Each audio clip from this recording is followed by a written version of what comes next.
नमस्कार दोस्तों, राधे राधे। प्रेम से बोलिए विष्णु भगवान की जय। देवशयनी एकादशी की हार्दिक शुभकामनाएं।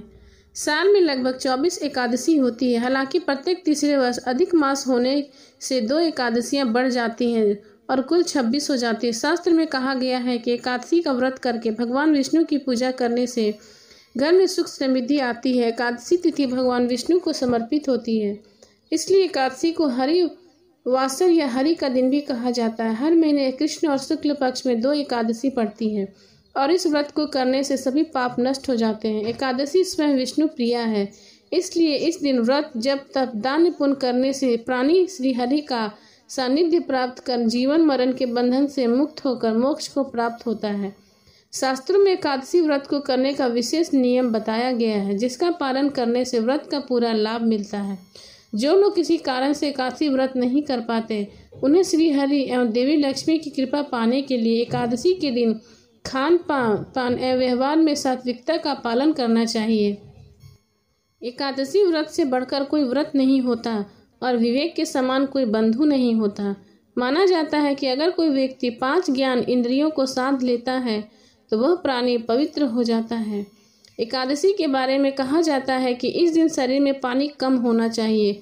व्रत के दिन शरीर में जितना पानी कम होगा, व्रत में उतनी ही आसानी से पूरी हो जाएगी। इसके बारे में एक कथा भी है, जिसके अनुसार भगवान व्यास ने भीम जी को निर्जला एकादशी के दिन व्रत करने का सुझाव दिया।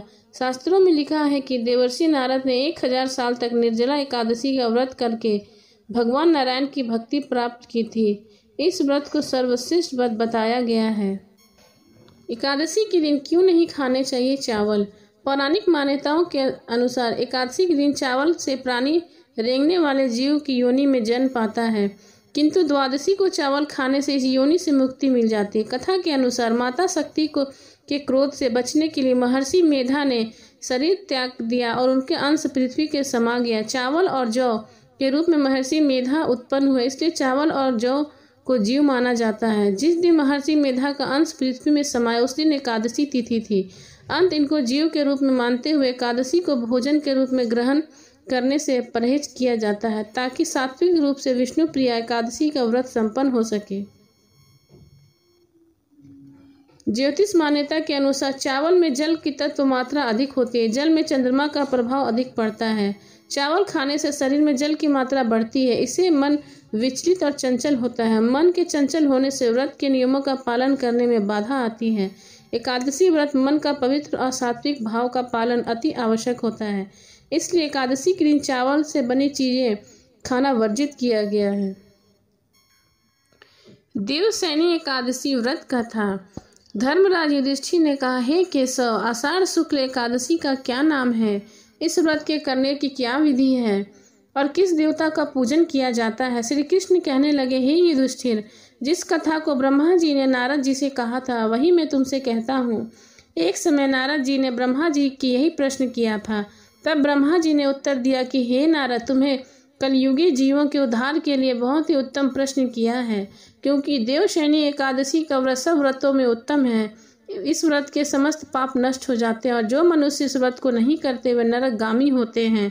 इस व्रत के करने से भगवान विष्णु प्रसन्न होते हैं। इस एकादशी का नाम देवशयनी एकादशी, विष्णुशयनी एकादशी, आषाढ़ी एकादशी और हरिशयनी एकादशी के नाम से भी जाना जाता है।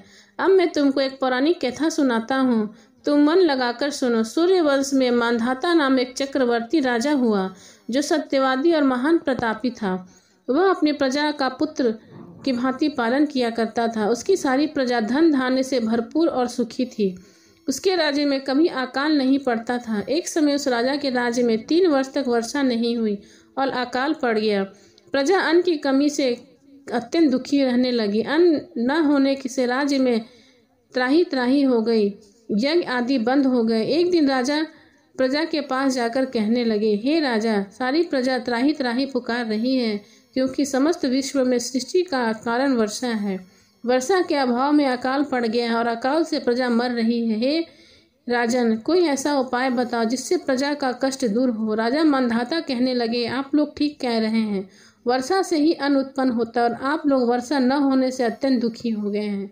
मैं आप लोगों के दुख को समझता हूँ। ऐसा कहकर राजा कुछ सेना के साथ वन की तरफ चल दिए। वहाँ राजा अनेक ऋषियों के आश्रम में भ्रमण करता हुआ अंत में ब्रह्मा जी के पुत्र अंगिरा ऋषि के आश्रम पहुँचे।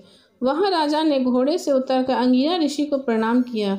मुनि ने राजा को आशीर्वाद देकर कुशल के पश्चात उनके आश्रम के आने का कारण पूछा। राजा ने हाथ जोड़कर विनती भाव से कहा, हे भगवान, सब प्रकार से धर्म पालन करने पर भी मेरे राज्य में अकाल पड़ गया है। इससे प्रजा अत्यंत दुखी है। राजा के पापों के प्रभाव से प्रजा को कष्ट होता है, ऐसा शास्त्र में कहा गया है। जब मैं धर्मानुसार राज्य करता हूँ तो मेरे राज्य में अकाल कैसे पड़ गया, इसके कारण का पता मुझको अभी तक नहीं चल सका है। अब मैं आपके पास यही संदेह से को निवृत्त कराने आया हूँ। कृपा करके मेरे इस संदेह को दूर कीजिए, साथ ही प्रजा के कष्ट को दूर करने का कोई उपाय बताइए। इतनी बात सुनकर ऋषि कहने लगे कि हे राजन, यह सतयुग सब युगों में उत्तम है। इससे धर्म को चारों चरण सम्मिलित है, अर्थात इस युग में धर्म की सबसे अधिक उन्नति है।